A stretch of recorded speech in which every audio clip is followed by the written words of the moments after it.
last week, and I talk about, and I wrote the story and dry well and heading in my pillowcase, and then the group and called the Shanghai Caring Committee. They come in and visit us, supposed to be behalf on our parents, but actually they have their mission, which was Mao's mission, and for the class striker, and don't never forget about that. Actually, just try to get us more obedient to the program, to re-education, brainwash program.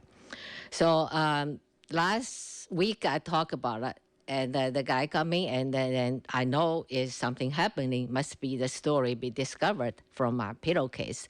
So first he go up and to the where our house was supposed to be there, eat and meet, and then he says the wrong way, and then he went down. I follow him down, and I saw that we're going to go the camp headquarters, and he didn't go in that either. And it just surprised me. So I think maybe the political security bureau, the car, waiting, it's Chinese police, right? And waiting on the road and cross the river. So I just follow him and down toward the river direction. And then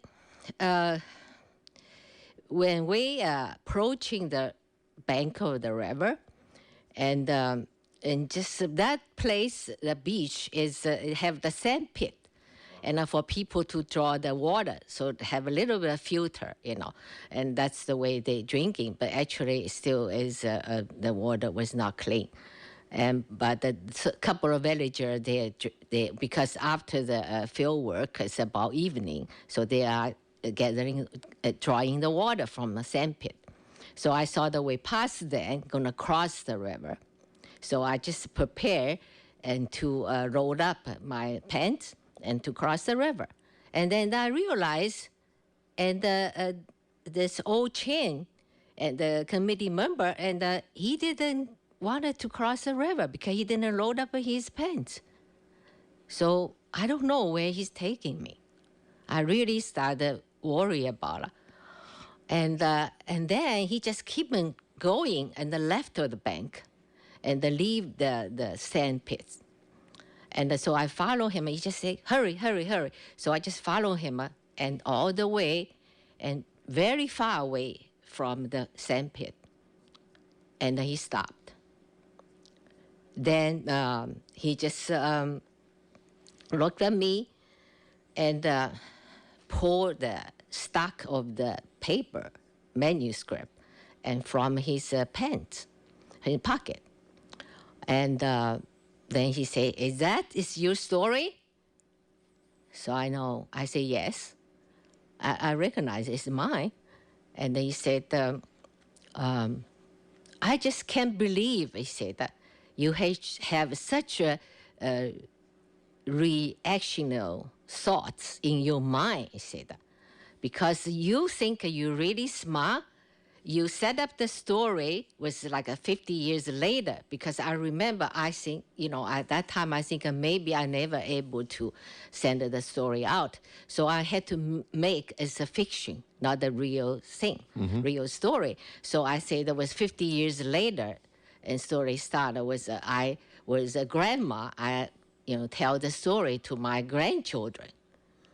So that's the whole thing in writing is stories set up like that. But he said that you said that 50 years later you think that's smart, make no difference.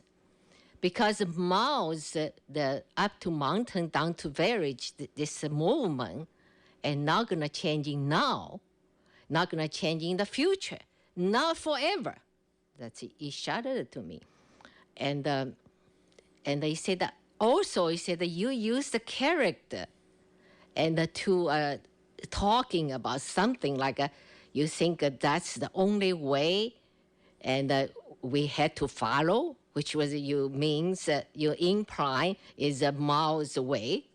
And also another thing he talk about that's your only life we're gonna have is a revolution life? Is the only choice? That's the question. I use the carrot to question those things.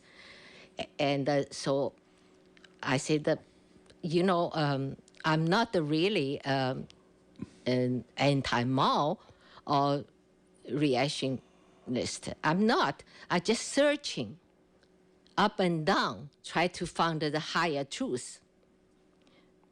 So that's it.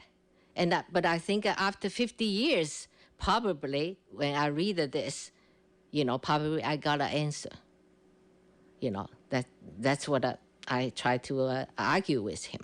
He said, I don't have time to argue. I don't want to wasting time. He said that. That was it. Enough is enough.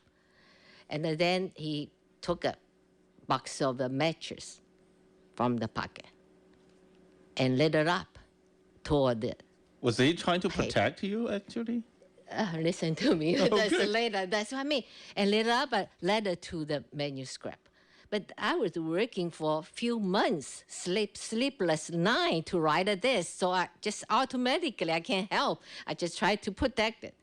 But that paper is fall down the beach and quickly becoming an ashes of the butterfly. Mm-hmm. And then the gust wind coming just blowed up to the river and gone with the flow. So what's happened afterwards, I think I'm going to talk about next week. We have a lot of things to talk about today. Wow. Wow. You are, I must say this. You are very good at stopping the story right when I want to hear more.